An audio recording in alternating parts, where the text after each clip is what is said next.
আসসালামু আলাইকুম, আমি doctor Mohammad Shahjalal, diploma in medical faculty. আজ আমি আপনাদের সাথে যে বিষয়টা নিয়ে কথা বলবো সেটা হলো একনি মানে ব্রণ। যেসব ভাই এবং বন্ধুরা এবং বোনেরা মুখে প্রচন্ড পরিমাণ ব্রণ হয়েছে, এই ব্রণের স্পটে আপনাদের মুখখানা কালো হয়ে গেছে, মুখের বিভিন্ন অংশে বড় বড় কালো দাগ পড়ে গেছে, যার ফলে আপনার সুন্দর মুখখানা বেমানান হয়ে গেছে। আজকে সেই ভিডিওটা আপনাদের জন্য, আপনারা সবাই মনোযোগ সহকারে ভিডিওটি দেখুন। আমি সম্পূর্ণ চিকিৎসা বলি, আমি আমার ভিডিওতে বলে যাব।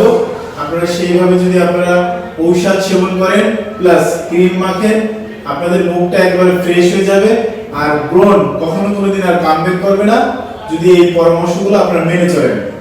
প্রথমত, যারা ঠিকমতো মুখ ধোন না, মুখ পরিষ্কার করেন না, মুখটা ফ্রেশ ওয়াশ অথবা সাবান দিয়ে আপনারা পরিষ্কার পরিচ্ছন্ন করেন না, তাদের এই ব্রণগুলো বেশি হয়। আর যারা অতিরিক্ত রাত জেগে পড়াশোনা করে, তাদের অনেক সময় মুখে ব্রণ হয়। যারা নাইট মোশন করে, অনেক সময় হস্তমৈথুন করে, তাদের ক্ষেত্রে অনেক সময় ব্রণ হয়। আর যাদের প্রচন্ড পরিমাণ মুখ ঘামে, মুখ তৈলাক্ত থাকে, তাদের প্রচন্ড পরিমাণ ব্রণ হয়। আর যাদের প্রচন্ড পরিমাণ অ্যালার্জি থাকে, তাদের ক্ষেত্রে অনেক সময় মুখে ব্রণ হয়। আর যাদের রক্তের ভিতর প্রচন্ড পরিমাণ অ্যালার্জি থাকে, তাদের অনেক সময় মুখে প্রচন্ড পরিমাণ ব্রণ হয়। আর যাদের রক্তে আপনার জীবাণু থাকে অথবা ভাইরাসে আক্রান্ত থাকে, তাদের মুখে অনেক সময় ব্রণ হয়। এখন এই ব্রণ থেকে মুক্তি পাবার প্রথমত কয়টা কারণ বলি।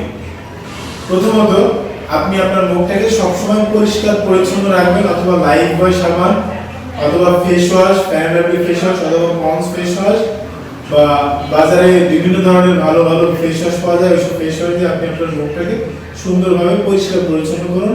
পরিষ্কার পরিচ্ছন্ন করার পরে আপনার ঘরে টিস্যু হোক, তাওয়েল হোক, সুন্দর করে মুখটা মুছে নিন, ঘষা মাজা করা যাবে না। যাই হোক, আর আমি যখন ট্রিটমেন্টে যাব, আপনারা হয়তো অনেক সময় ভাবেন যে আমি তো ঠিক মতো পাঁচ ওয়াক্ত সালাত আদায় করি, 5 বারে আমার মুখ ধোয়া পড়ে, তারপরেও কেন আমার ব্রণ হয়। আমি সেসব ভাই বোনদের বলবো, আপনারা তাহলে সেকেন্ড স্টেপ আপনারা মেডিসিনে চলে যান। প্রথমত, আপনারা 4 ধাপে মেডিসিন খাইতে পারেন। এজিথ্রোমাইসিন খাইতে পারেন, সেফিক্সিন খাইতে পারেন, ক্লিন্ডামাইসিন খাইতে পারেন। মেডিসিনের কোনো শেষ নাই। ডক্সিক্যাপও খাইতে পারেন। এখন সবথেকে ব্রণের জন্য মানসম্মত যে মেডিসিনটা, সেটা হলো ক্লিন্ডামাইসিন। ক্লিন্ডামাইসিন 300 mg, সকালে একটা, রাতে একটা। এর সাথে অ্যালার্জি বলি ফেক্সোফেনাডিন, ফেনাডিন সকালে একটা, রাতে একটা গেল। এর সাথে আপনি একটা গ্যাসের বড়ি খাইতে পারেন, সেটা হলো যে ডেক্সলামসোপ্রাজোল খাইতে পারেন, ডেলানিক্স 30 খাইতে পারেন, সকালে একটা, রাতে একটা। এর পাশাপাশি আপনি মুখে যে ফেস ওয়াশ ব্যবহার করতে পারেন, একনিসন ইনসেক্টা কোম্পানির একনিসন জেল, অথবা আপনার ফোনা প্লাস জেল, অথবা বাজারে অনেক ধরনের জেল পাওয়া যায়। সেই ক্ষেত্রে আমি আপনাদের সাজেস্ট করব একনিসন জেলটা অথবা ফোনা প্লাস জেলটা। এই দুইটার একটা সবথেকে ভালো হয় একনিসন জেলটা। যদি আপনি মুখে সুন্দর করে লাগান আর প্লাস ওষুধগুলো সেবন করেন, আপনার মুখটা একেবারে পরিষ্কার পরিচ্ছন্ন হয়ে যাবে, ব্রণের ছিটে ফোটা দাগও থাকবে না। আর এর পাশাপাশি আরো কিছু ক্রিম আছে, সেটা হলো যে মেলাসিন অথবা ট্রাইমেলা।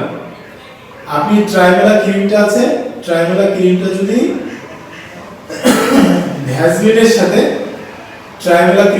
ভ্যাসলিনের সাথে দুইটা কম্বিনেশন করে এইভাবে মুখে মারেন, আলতো করে সুন্দর করে, চোখ দুইটা এড়িয়ে, চোখের এরিয়াটা বাদ দিয়ে মুখের চারো অংশে আপনি সুন্দর করে এইভাবে দিয়ে রাখেন। আপনার 1 সপ্তাহের মধ্যে আপনার মুখটা ফ্রেশ হয়ে যাবে, ফুল ফ্রেশ হয়ে যাবে। একটা ঘামাচির দাগও আপনি পাবেন না, প্লাস একটা ব্রণের দাগও আপনি পাবেন না। কিন্তু মেন বিষয় হলো আমাদের যে পেশেন্ট, এদের ধৈর্য নেই। ধৈর্য সহকারে প্রত্যেকটা ট্রিটমেন্ট নেওয়া লাগে। এখন দেখেন, আমি ব্রণের চিকিৎসার জন্য আমি যে মেডিসিনগুলো বললাম, প্রথমত ক্লিন্ডামাইসিন 300, সকালে একটা, রাতে একটা। ফেনাডিন ট্যাবলেট সকালে একটা, রাতে একটা। ডেলানিক্স ক্যাপসুল 30 গ্যাসের, সকালে একটা, রাতে একটা। এই 3 রকম মেডিসিনই আপনার মুখটাকে ফ্রেশ করে দেবে ইনশাআল্লাহ। আর যে ক্রিমগুলো বললাম যে মুখে ব্যবহার করার জন্য, একনিসন ক্রিম, একনিসন ক্রিমটা আপনি মুখে আলতো করে সুন্দর করে লাগাবেন। রাতে ঘুমানোর আগে মুখটা সুন্দর করে ফেস ওয়াশ দিয়ে অথবা সাবান দিয়ে 2 থেকে 3 বার ধোবেন, ধুয়ে সুন্দর করে পরিষ্কার পরিচ্ছন্ন করে টাওয়েল দিয়ে অথবা টিস্যু দিয়ে মুখটা সুন্দর করে এইভাবে আলতো করে পরিষ্কার করে নেবেন। যখন মুখটা শুকিয়ে যাবে ঠিক তখনই আপনি আপনার ক্রিমটা সুন্দর করে মুখে লাগিয়ে দেন। এরপরে আপনি ঘুমিয়ে পড়ুন অথবা 1 থেকে 2 ঘন্টা আপনি মুখে সুন্দর করে রাখেন যাতে আপনার বালিশে অথবা জামা কাপড়ে ভরে না যায়।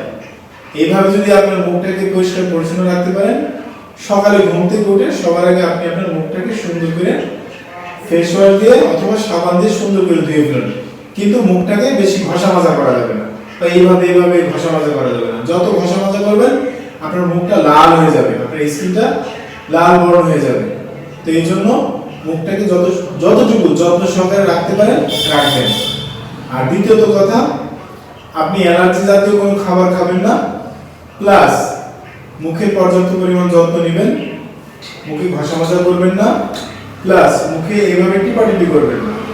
যখন আপনার ব্রণটা পেকে যাবে তখন আলতো করে একটা টিস্যু নিয়ে এইভাবে চাপ দেন, যাতে ওর ভিতরে যেই বিসি পানা আছে ওটা বের করে দেবেন, আর যেই সাদা পুষ থাকে সেটাও বের করে দেবেন, কিন্তু নখ ছোঁয়াবেন না। দরকার একটা সফট টিস্যু নেবেন, টিস্যু নিয়ে 2 সাইডে টিস্যু নিয়ে এইভাবে চাপ দেবেন, বেরিয়ে যাবে, আলতো করে বেরিয়ে যাবে। আপনার কোনো প্রেশার ক্রিয়েট করা লাগবে না। যত প্রেশার ক্রিয়েট করবেন তত এই টিস্যুগুলো ধ্বংস হবে। টিস্যুগুলো যখন মারা যাবে, টিস্যুগুলো যখন নষ্ট হয়ে যাবে তখন ওই জায়গাটা আপনার দাগ হয়ে যাবে, স্পট হয়ে যাবে, যার ফলে এই দাগটা সবসময় রয়ে যাবে। আমি সেই জন্য বলছি আপনার ফোনাপ্লাজ জেল অথবা একনিসন জেল যখন আপনি মুখে পাক্কা 1 মাস অথবা 15 দিন অথবা 25 দিন এইভাবে ব্যবহার করবেন, আপনার মুখটা সম্পূর্ণ পরিষ্কার হয়ে যাবে। তো যাই হোক, আজকে এই পর্যন্ত, দেখা হবে অন্য কোনো ভিডিওতে। আসসালামু আলাইকুম।